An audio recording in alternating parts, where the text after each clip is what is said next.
ચાલો મિત્રો, આજે આપણે સ્વાધ્યાય 11.1ની રચના નંબર 6 વિશે અભ્યાસ કરીએ. રકમ આપેલી છે કે BC બરાબર 7 સેમી, ખૂણો B બરાબર 45 અંશ, ખૂણો A બરાબર 105 અંશ હોય તેવો ત્રિકોણ ABC દોરો. પછી એવા ત્રિકોણની રચના કરો જેની બાજુઓ ત્રિકોણ ABCની અનુરૂપ બાજુઓથી 4/3 ગણી હોય. તો સૌથી પહેલાં તો આપણને ત્રિકોણ જે માગ્યો છે ત્રિકોણ દોરી દઈએ. BC 7 સેમી, ખૂણો B 45 અને ખૂણો A 105. તો સૌથી પહેલાં BC 7 સેમી, 7 સેમી લંબાઈનો BC દોરી દઈએ આપણે.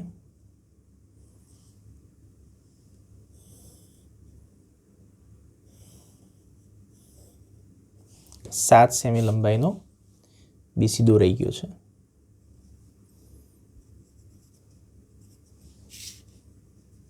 સાત સેમી લંબાઈનો BC દોરાઈ ગયો. હવે ખૂણો B આપણને કહ્યો છે 45 અંશ. તો ખૂણો B 45 દોરવો પડે. તો 45નો ખૂણો દોરવા માટે આપણે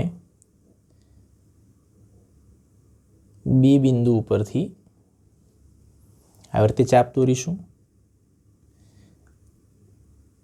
આ ચાપ પર જો કિરણ દોરીએ તો એ 60 અંશ થાય. અહીંયા દોરીએ તો 120 અંશ થાય. અહીંયાથી એક આ તરફ, અહીંયા આ 90 અંશ બનશે.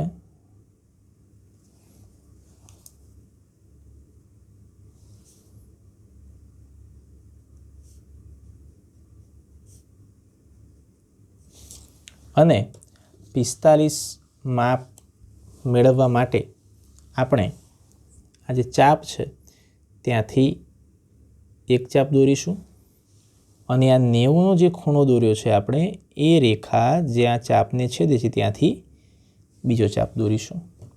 બંનેમાંથી પસાર થતી રેખા દોરી દઈએ આપણે.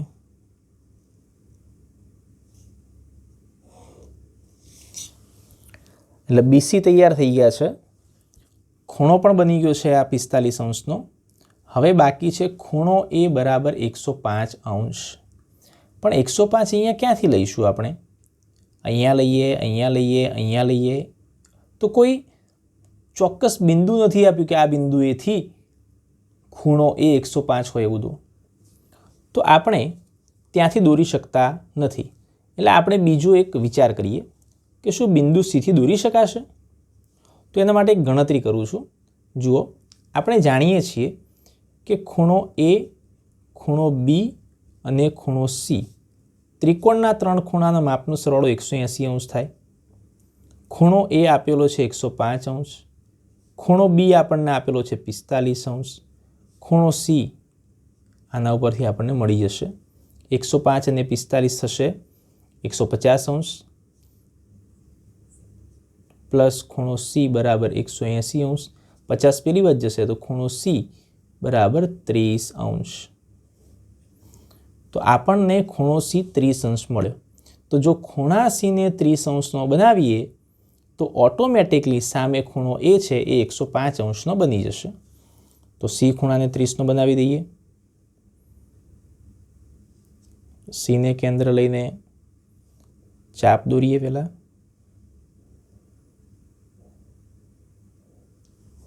પછી એ જ માપનું ચાપ દોરીશું તો 60 થશે. એનો દ્વિભાજક દોરીએ આ બિંદુ અને આ બિંદુ પરથી. તો આ દ્વિભાજક દોરવાથી આપણને આ છેદતો ચાપ અને Cમાંથી રેખા દોરી દઈએ તો એનાથી એક બિંદુ મળશે. એ બિંદુ મળે છે અહીંયા. અગાઉના ચાપ પર મળે એવું જરૂરી નથી. અહીંયા તો એની બાજુમાં મળે છે. તમારે આગળ પાછળ ગમે ત્યાં મળી શકે છે. એટલે એવું નથી કે આ ચાપને છેદવું જોઈએ. આ આપણે ચાપ જે દોર્યો છે 45 અંશ માટેનો દોરેલો છે એને, અને આ બિંદુ A જે મળે છે એને કોઈ લેવા દેવા નથી. તો ABC આ ત્રિકોણ તૈયાર થઈ ગયો. આ ખૂણો એ છે, આ 105 અંશનો ખૂણો બની ગયો. અહીંયા આ 30નો છે અને આ બી છે 45નો છે. તો સૌથી પહેલાં રચનાના મુદ્દા લખીએ. મુદ્દા નંબર 1, BC બરાબર 7 સેમી, ખૂણો બી બરાબર 45 અંશ અને ખૂણો એ બરાબર 105 અંશ હોય તેવો ત્રિકોણ ABC રચો. નંબર 2, સરળ જ છે, આપણને ખબર છે કે 4/3 ગણી બાજુવાળો ત્રિકોણ રચવાનો છે, એટલે આપણે આ BCના જે અર્ધતલમાં બિંદુ એ છે એ સિવાયના અર્ધતલમાં, એના વિરુદ્ધ અર્ધતલમાં આપણે એક કિરણ દોરવાનું છે. તો એ કિરણ દોરી દઈએ. તો આ એક કિરણ દોરી દઈએ છીએ આપણે, જેનું નામ છે BX કિરણ. લખી નાખીએ. BCના જે અર્ધતલમાં બિંદુ એ હોય તેના વિરુદ્ધ અર્ધતલમાં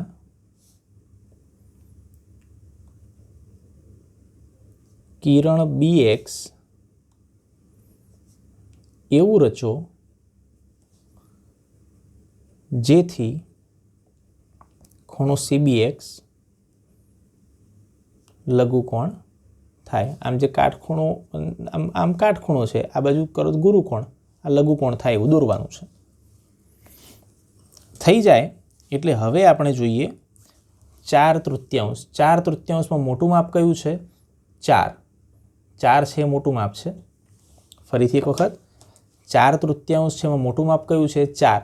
એટલા માટે આપણે આ BX કિરણ પર 4 બિંદુઓ લેવાના. અગાઉ પણ આપણે રચનાઓમાં આની વાત કરેલી છે કે જે મોટું હોય એટલા બિંદુઓ BX કિરણ પર લઈ લેવાના. અહીંયા 4 મોટા છે એટલે 4 ભાગ કરી દઈએ આના. 1, 2, 3, 4. 4 ભાગ કરી દીધા.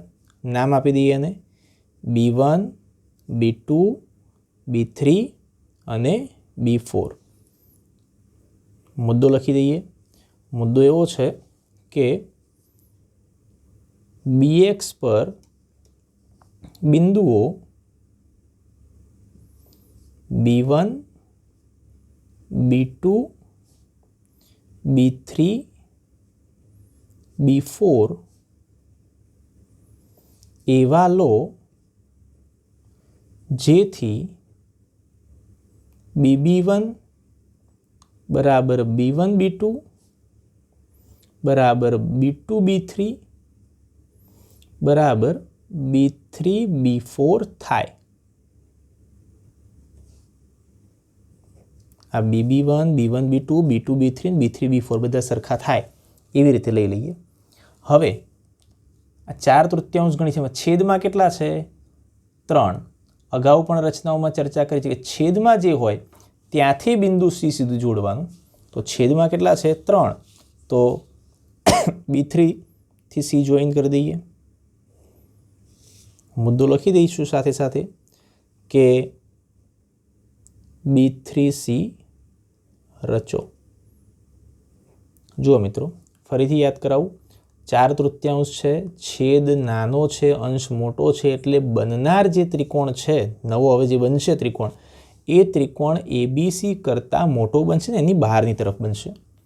હવે શું કરવાનું છે આપણે કે આ B3C જોઈન થઈ ગયો. હવે B3Cને સમાંતર રેખા મારે B4માંથી દોરવાની છે.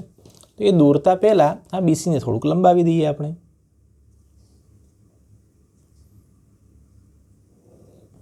BCને લંબાવી દઈએ. ચલો, નંબર 5. આ B3Cને સમાંતર દોરવાની છે એટલે B3Cમાંથી હું એક પહેલાં ચાપ દોરી દઉં. B3Cમાંથી ચાપ દોરી દઉં,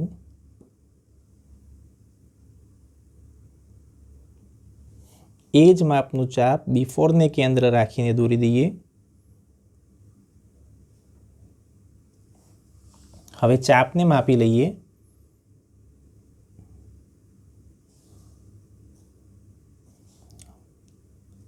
એ જ માપ આ બિંદુ પરથી. હવે બિફોર અને આ જે ચાપ બન્યું એમાંથી પસાર થતી રેખા દોરી દઈએ. તો બિફોરને અને આ ચાપને સીધી લાઈનમાં રહે એ પ્રમાણે આ દોરી દીધી. અને એ બીસી કિરણને જ્યાં છેદે ત્યાં આપણે સી ડેશ નામ આપી દઈએ. તો મુદ્દો કેવી રીતે લખીશું? બિફોરમાંથી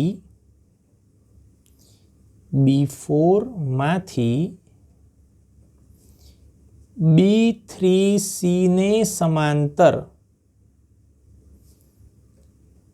રેખા રચો જે કિરણ બીસી ને સી ડેશમાં છેદે. બિફોરમાંથી B3C ને સમાંતર રેખા રચો જે કિરણ બીસી ને સી ડેશમાં છેદે. નંબર 6. હવે સી ડેશમાંથી આ CA ને સમાંતર કિરણ રચો, CA ને સમાંતર રેખા રચો જે BA કિરણને A ડેશમાં છેદે. એટલે ફરીથી હવે આપણે C ને કેન્દ્ર લઈ અને એક ચાપ દોરવાનો છે. ચાપ દોરી દઈએ. એ જ માપનો ચાપ સી ડેશને કેન્દ્ર લઈને આ ચાપનું માપી લઈએ આપણે.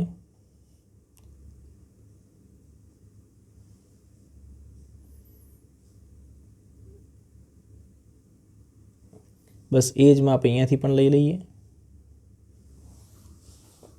અને સી ડેશમાંથી અને એ ચાપમાંથી પસાર થતી રેખા દોરી દઈએ.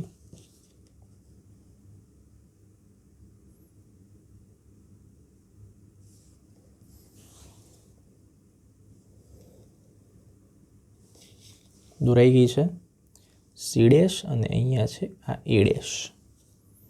તો આપણે અહીંયા લખીશું કે સી ડેશમાંથી